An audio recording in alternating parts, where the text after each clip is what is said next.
47, Collecting, Processing, and Testing Urine and Stool Specimen.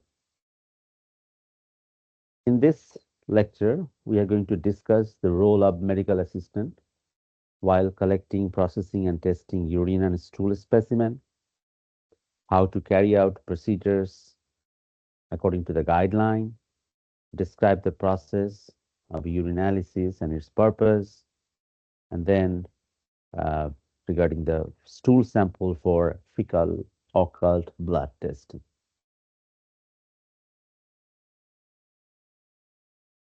The medical assistant will be responsible for collecting, processing, and testing urine and stool sample, and a special knowledge of the urinary and digestive system will be needed for that.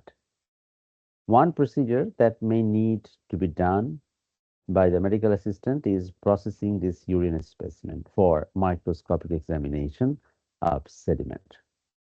And this will require the use of a centrifuge. You know, the machine that spin this urine specimen, and we can get sediment at the bottom of the tube. After the urine is properly placed and spun in the centrifuge, tube of the urine will be separated from liquid portion called the supernatant, and the remaining sediment will be examined under the microscope. You see in this diagram on the lower corner, right lower side, this is what happens when we centrifuge. We see the pellet or sediment at the bottom of the tube, and that will be needed for our microscopic exam. The microscopic part is the provider perform, but other than that, the physical exam, chemical exam, and how to the preparing this slide, everything belongs to us. But before we start that, first we need to know how to obtain the specimen. Okay. Urine must be collected, stored, and preserved in ways that will not alter physical, chemical, or microscopic properties. If the patient is collecting the specimen at home, specific instructions and container must be supplied. Specimen types may be collected for quantitative or qualitative testing and can vary in the method used to collect them in the time frame in which they are collected.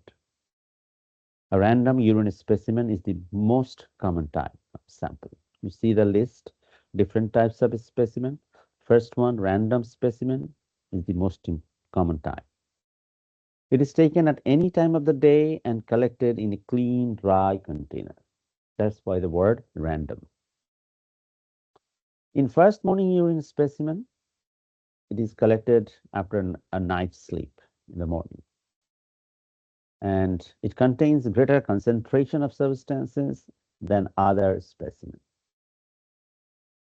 Third one, the clean catch midstream is sometimes referred to as the mid void and may be collected and submitted for culturing to identify the number and types of pathogens present.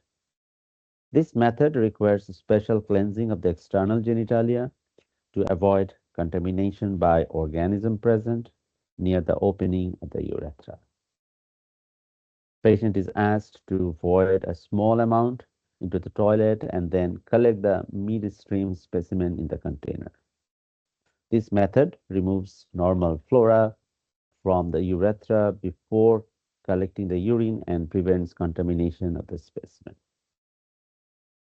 So at this point, I'm going to share one video with you, which will tell us what exactly and how it is to be done. This is the midterm. This is the clean catch midstream urine specimen. Let's watch it.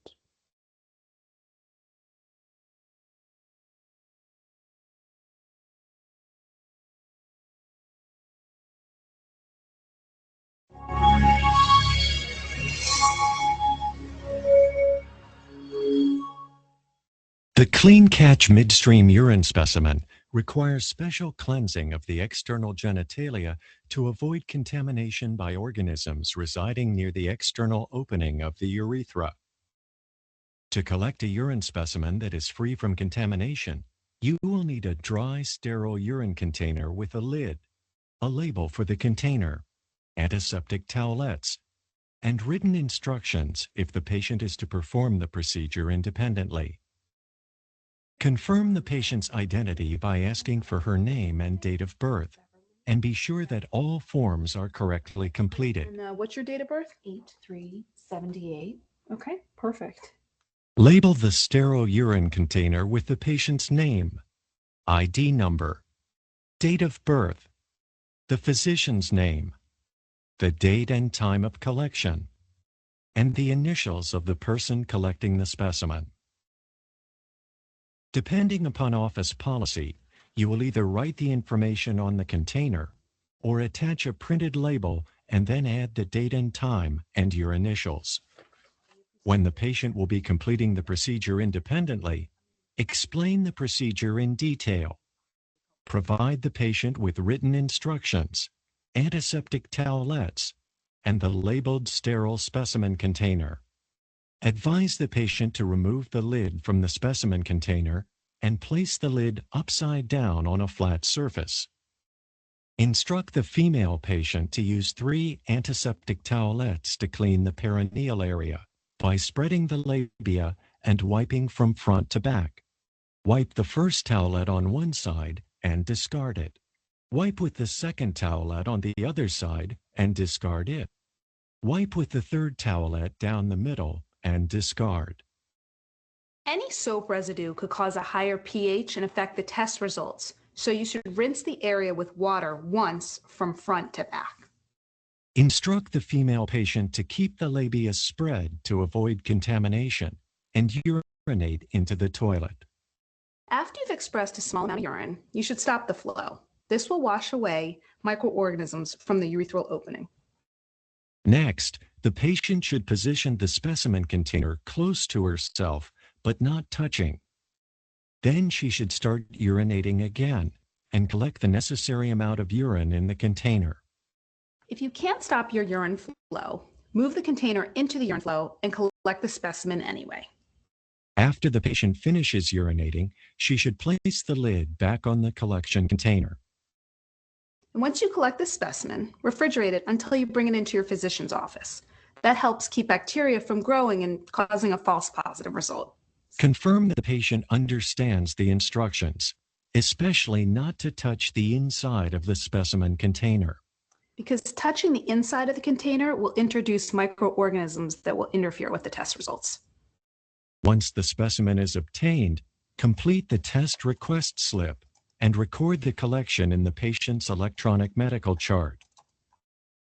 Whether you will be assisting in the collection for a male patient or the male patient will be completing the procedure himself, the first step is to remove the lid from the specimen container and place the lid upside down on a flat surface.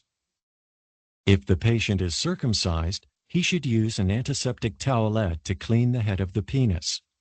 A second towelette should be wiped directly across the urethral opening. And because your records indicate that you're uncircumcised, you're going to need to retract the foreskin before cleaning the penis. Explain to the patient that since soap residue from the towelette could cause a higher pH and affect chemical test results, the penis should be rinsed once from the tip to the back with water from a clean cup.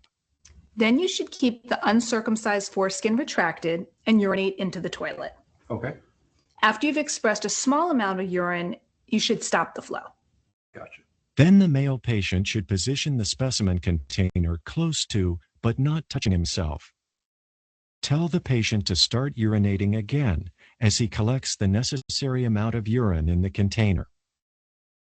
If you can't stop your urine flow, you should move the container into the urine flow and collect the specimen anyway. After the specimen has been collected, the patient can finish urinating and place the lid back on the collection container. Complete the test request slip and record the collection in the patient's electronic medical chart. When you are assisting the patient, explain the procedure and how you will be assisting in the collection. Wash your hands and put on exam gloves. Complete the procedure remove your gloves and wash your hands.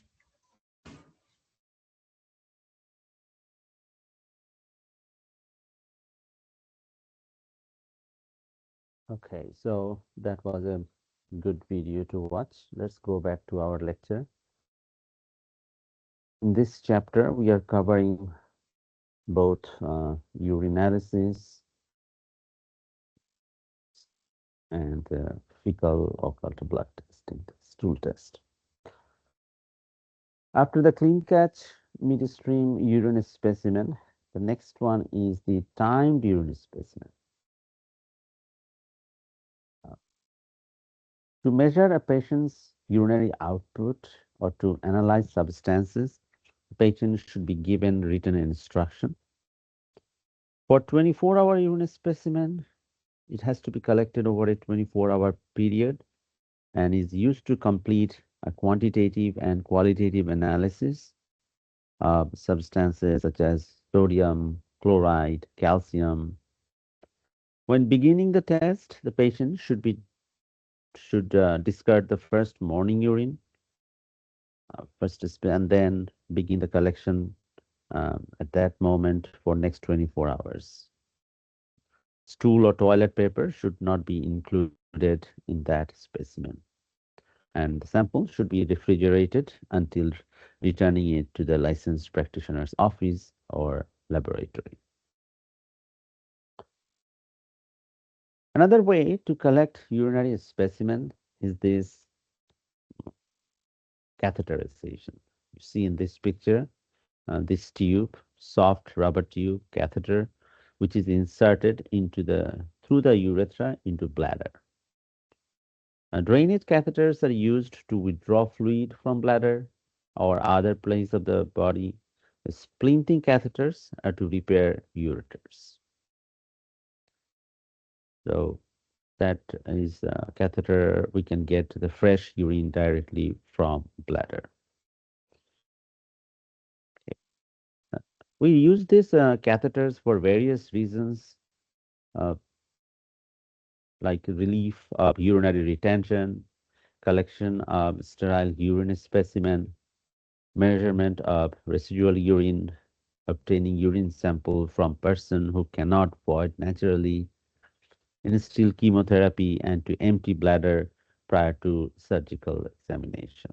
But one point to note is that there's a possibility of introduction of infection when we are using catheter, so it has to be done with caution.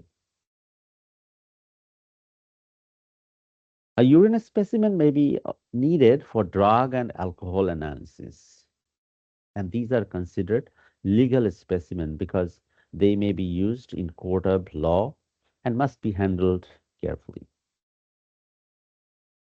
The consent form is usually part of the chain of custody form and allows the patient to self-report on any medications that have been taken in the last 30 days. Refrigeration is the most common method of restoring and preserving, and it prevents bacterial growth in a specimen for at least 24 hours. So that part explains how to collect a specimen of urine. Now it is time to go directly into the procedure part, urinalysis, and that has three parts. First, the urinalysis. What is that? It is the evaluation of urine by various types of testing methods to obtain information about body health and disease. Physical, chemical, and microscopic tests will be performed. Normal urine ranges, let's start with the physical part.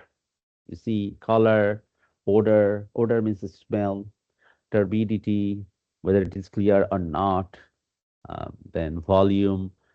Also, these are the physical examination part.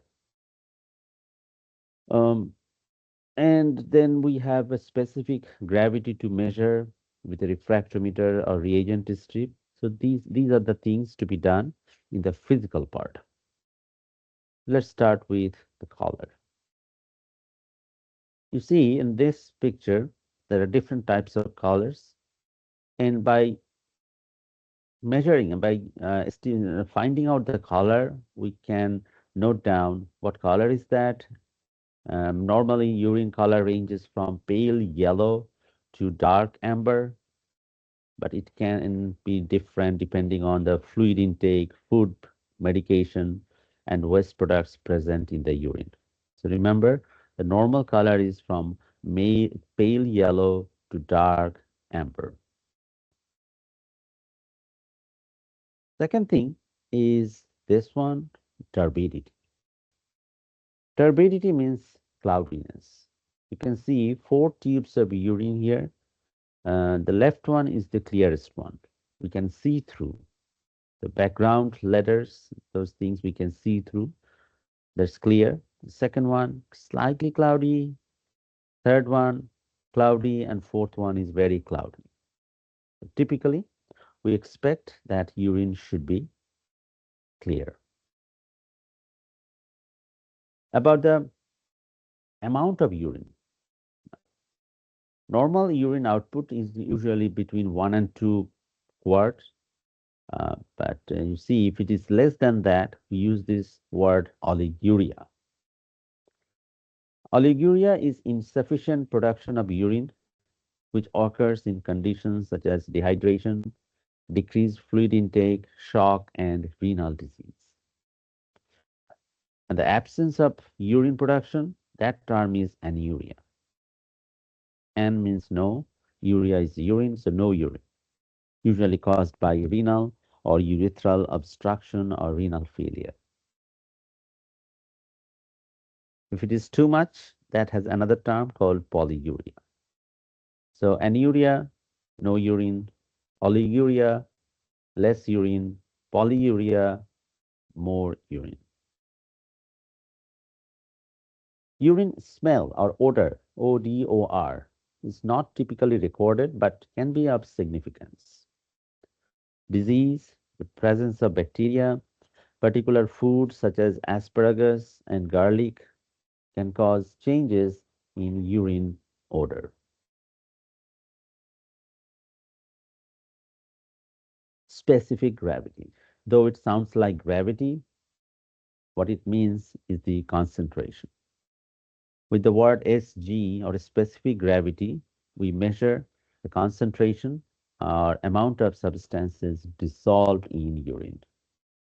And it can be done in two ways. The first way you see in this picture, that device is the refractometer, an optical instrument that measures the bending of light as it passes through the liquid.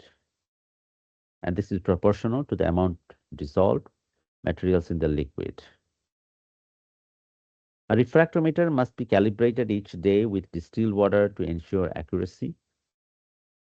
The second way of measuring this specific gravity is the reagent strip. In the next slide, when we talk about the strip, you will see that picture. But using that strip along with the other chemicals, we can also measure reagent strips. And this is what I wanted to say. In chemical examination of urine, we use these strips that has 10 different pads, and each one of those pads has the chemicals that shows what kind of things and what amount. Say, if the ketone body, one of the strip pad will show the color changes, then glucose, then pH. This type of 10 different chemicals can be identified with this chemical examination with other strips. I'll share a video with that, but let's talk about a few more things here. The ketone bodies, what is that actually? When our body metabolizes fat, it makes ketones produced by liver from fatty acid. And the presence of ketones in the urine may indicate a patient is following a low carb diet, starving, or has excessive vomiting or diabetes mellitus.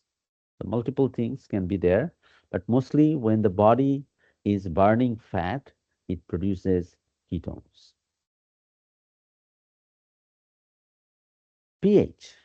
pH is a measure of the urine's degree of acidity or alkalinity. Normal pH ranges from 4.8, but first thing first, remember that number 7 is the neutral pH. The water we drink, water is neutral, its pH is 7. Anything below 7 is acidic, anything above 7, alkaline. So urine pH, it can range from 4.5 to 8, but average 6. That means usually it is acidic. Patient with excessively alkaline urine may have a urinary tract infection, metabolic or respiratory alkalosis.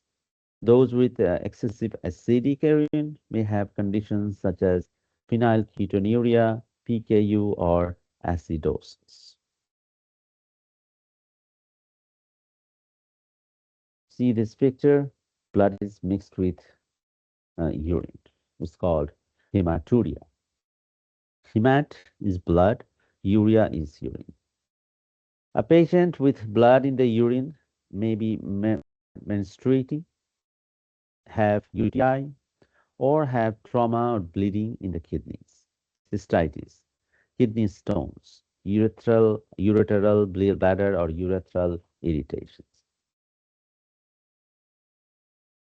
In this picture, you see the urine on the left side is dark because it is mixed with bilirubin.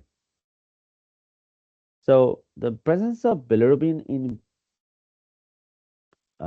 blood is the first sign of liver disease, and it can pass to the urine, um, and it tells us some information regarding the liver condition. Urobilinogen is normally present in urine in small amounts, but elevated level may indicate increased red blood cell destruction or liver disease.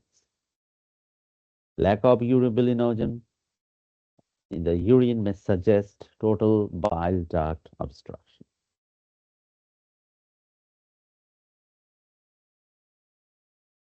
Glucose is not usually present in urine unless the person is diabetic. Significant amount of glucose can be found, and this term is glycosuria. Glucose in urine. Proteinuria is the protein in urine, and a small amount of protein is excreted in the urine every day, but if it is excessive amount, that may indicate renal disease. Renal means pertaining to kidneys. It is also common in pregnant patients or after heavy exercise. Bacteria in urine makes an enzyme that changes urine nitrate to nitrite.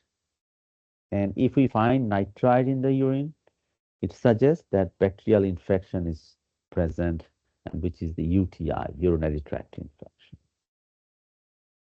White blood cell or leukocytes should not be there in urine, but if it appears, it indicates UTI or renal infection.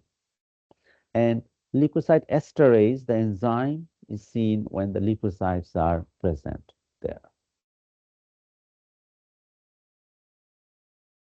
So the chemical testings, as I mentioned, there are 10 chemical pads, but beyond that, there are a few other things we can do with the chemical test, like phenylketonuria. If we find phenylketones, it indicates this disease, genetically inherited disorder, in which the body cannot properly metabolize the nutrient phenylalanine.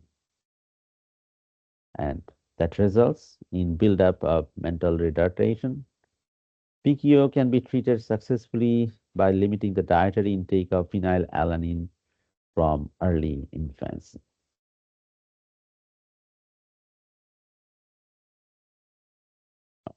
The urine can be also used for pregnancy test, in which case we use the HCG level, would detect HCG, human chorionic gonadotropin level, to find out pregnancy, which is peak at around 8 weeks of pregnancy. I want to share two videos now. First one, you will see how we do this strip test, followed by the pregnancy test. So let's watch it.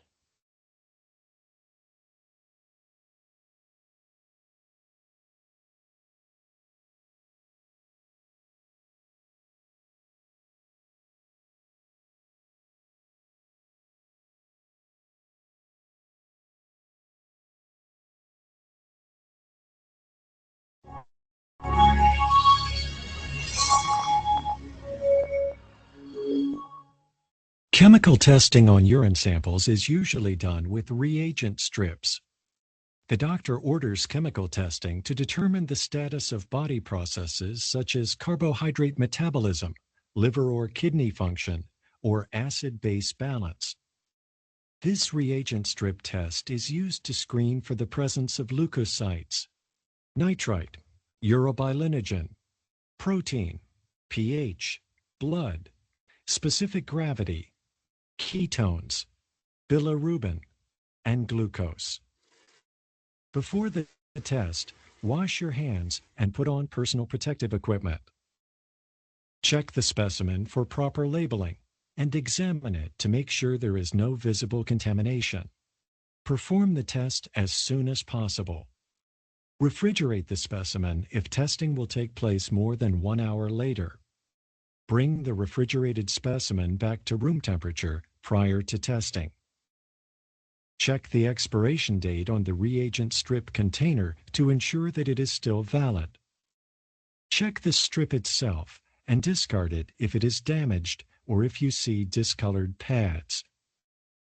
Never touch the pads on the strip with your fingers or gloved hands. For quality assurance, take these basic precautions. Keep strips in tightly closed containers in a cool, dry area. Never remove them from the container until immediately before testing. Use strips within 6 months of opening the container. Every time you open a new supply of reagents, run control samples to check for proper operation. Write the date opened on the bottle. Before testing the specimen, swirl the urine to mix it thoroughly. Dip a urine strip into the specimen, making sure that each pad is completely covered. Briefly tap the strip sideways on a paper towel, as excess urine could migrate to the other pads and alter the test results. Do not blot the test pads. At the designated time, read each test pad against the chart on the side of the bottle. It is important to read each pad at the appropriate time.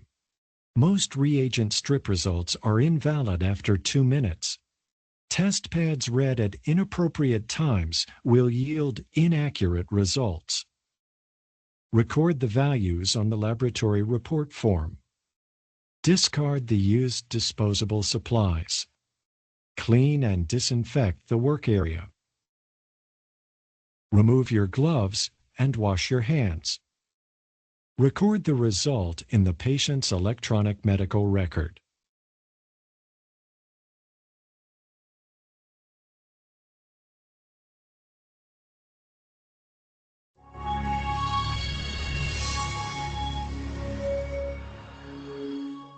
Pregnancy testing using the EIA method relies on detecting the hormone secreted by the placenta. Most pregnancy tests are now designed as an EIA, or enzyme immunoassay test. This test detects a hormone known as HCG, or human chorionic gonadotropin. The levels of HCG vary throughout the pregnancy and peak at about 8 weeks. Before performing the test, wash your hands and put on exam gloves. Gather the necessary supplies and equipment. In order to perform this test, you'll need the pregnancy test kits, gloves, the urine specimen, and a timing device. Familiarize yourself with the manufacturer's instructions for the test kit you will be using. Different tests may have slightly different instructions. The membrane EIA test has the reagents incorporated into an absorbent membrane in a plastic case. Using either urine or serum, a sample is added through the chamber window, where it migrates through the membrane and combines with the reagents to produce a reaction. The test is designed with a control feature incorporated into the case. Here, a color band appearing on the membrane indicates proper test performance. If the control band does not appear, the test is considered invalid.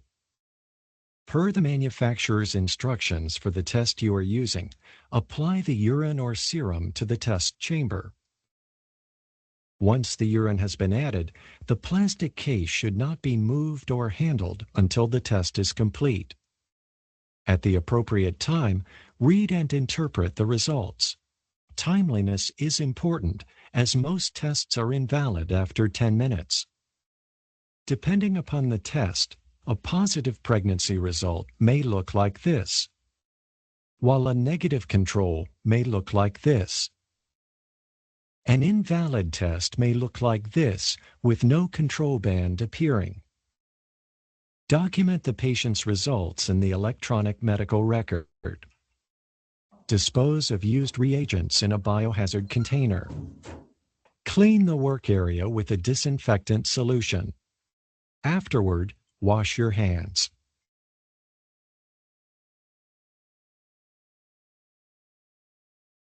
Okay, so those two videos were really good, and we watched that how um, test is done. The second one was about pregnancy test. Now, last part of this lecture is about um, the two more things. One is the even though we are not doing the microscopic test, but this is what to expect when we prepare the slide for our provider. We might be able to see pus cell, epithelial cell, red blood cell.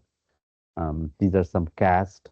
Casts are the cylinder-shaped elements with flat or rounded ends, which form when protein from the breakdown of cells accumulates and precipitates in kidney tubules and is washed into the urine. Commonly seen in these things, it may not indicate significant disorder unless they are found in large numbers in patients with kidney stones, hypercalcemia, or inborn error of metabolism. This interesting picture is the parasite sometimes found in urine. It's a Trichomonas vaginalis. We may also find yeast cell associated with genitourinary tract infection, external genital contamination, vaginitis, urethritis, and prostatitis. And in diabetic patients, they are more common. If the UTI is there, we find bacteria, white blood cells, and it may smell putrid, very bad smelling thing. If the patient is suspected of having complicated UTI, or if a urinalysis shows bacteria in patient's urine, a urine culture may be performed. And for this test, clean catch urine specimen is usually required. Now, last couple of slides are coming up. This one is the FOBT, fecal occult blood testing.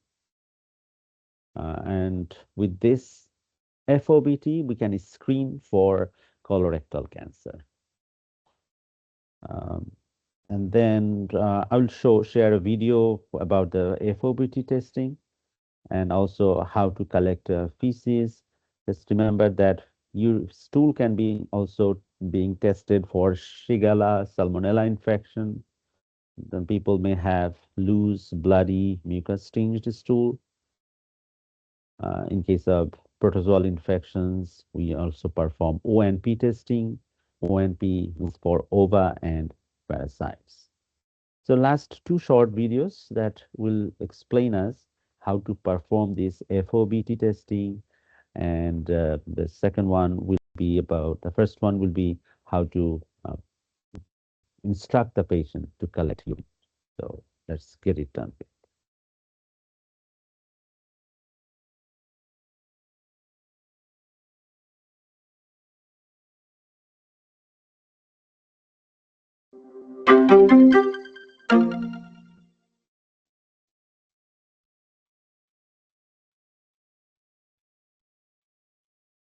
In this procedure, you will learn how to instruct a patient in the proper collection of stool for an ova and parasite microscopic examination. Greet the patient and identify yourself.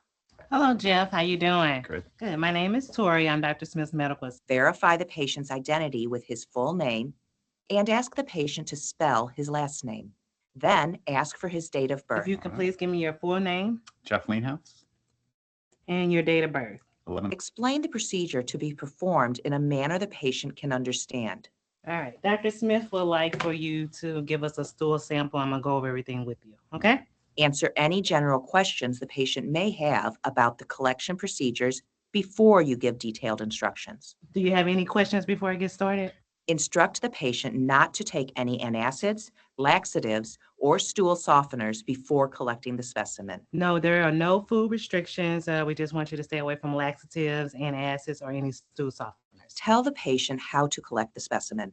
I'm going to give you a hat. This is what you'll collect the stool sample in. You're going to sit this on the toilet. The patient must defecate into the container provided.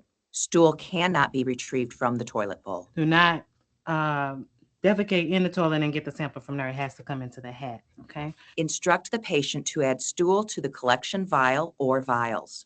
If the stool is solid, he should use the scoop on the lid of the container to add a large jelly bean-sized piece of stool to the liquid in the vial.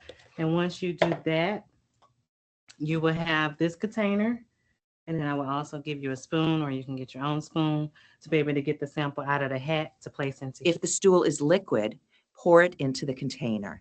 In both cases, keep adding the specimen until the liquid preservative in the vial reaches the indicated level. You will also have these two other samples that you will have to collect. It's a red fill line on this one, and it's a black fill line on this one. The fluid that's inside of the samples, you need to make sure that you put enough stool in it for the fluid to fill up to the fill line. Okay. There is a spoon on the bottom of the cap. Instruct the patient to tighten the caps completely and wipe the outside of the vials with alcohol wipes, or to wash carefully with soap and I water. will also put a few alcohol wipes in there for you to wipe the outside of the containers. The vials should be labeled, placed in a biohazard bag with a zippered closure, and transported to the laboratory immediately if possible. When you are done collecting the samples, you need to make sure that you are putting your name, date of birth, all your information, and also the date and the time that the sample occurred. Okay. You're going to put that on each one of the samples. All right. After that, you're going to place all of them inside a biohazard bag, so you don't have to worry about just having them laying around. And then you'll bring it back to the lab. Do I have to keep it in the fridge? No, you do not. The vials should not be refrigerated. Instruct the patient to wash his hands after the specimen collection process. And also make sure that you wash your hands when you're done. Okay. Document the instructions given to the patient in his health record.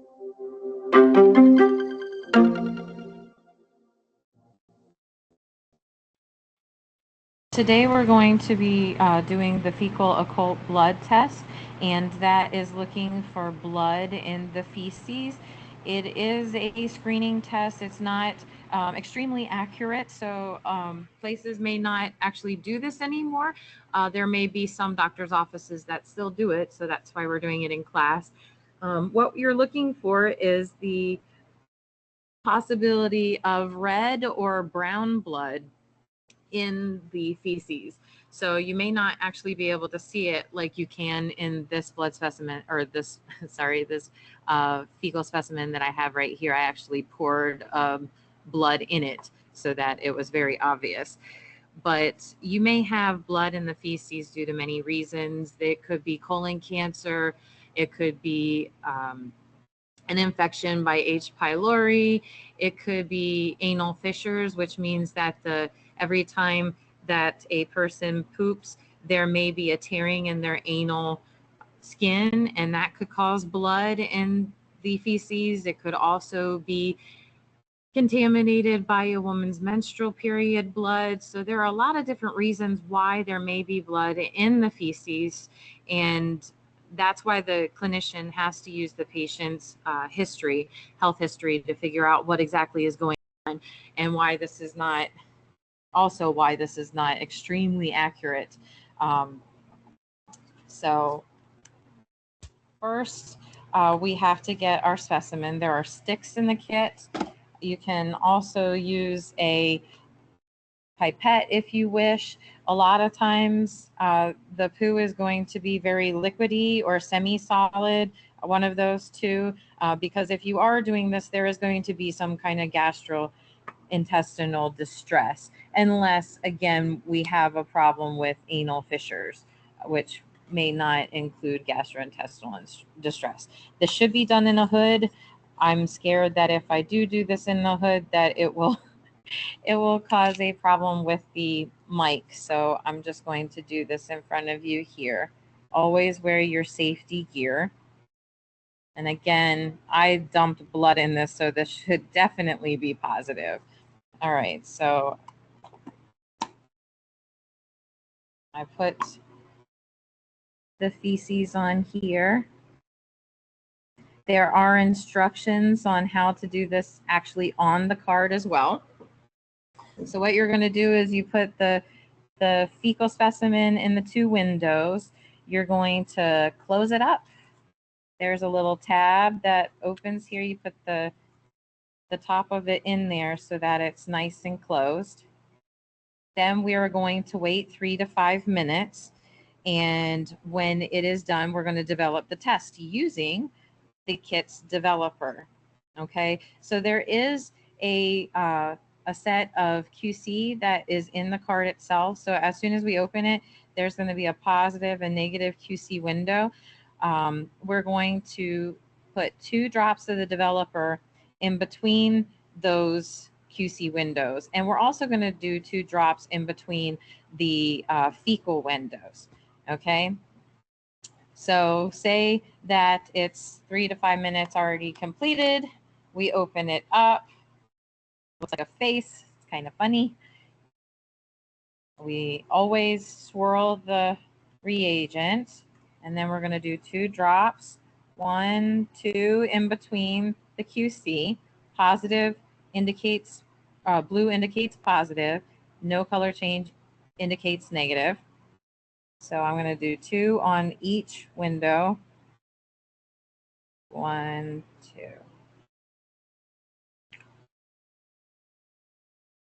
And that's the test. This one is actually bubbling. And yours may not do that. It's just overly run with blood. All right, that's it.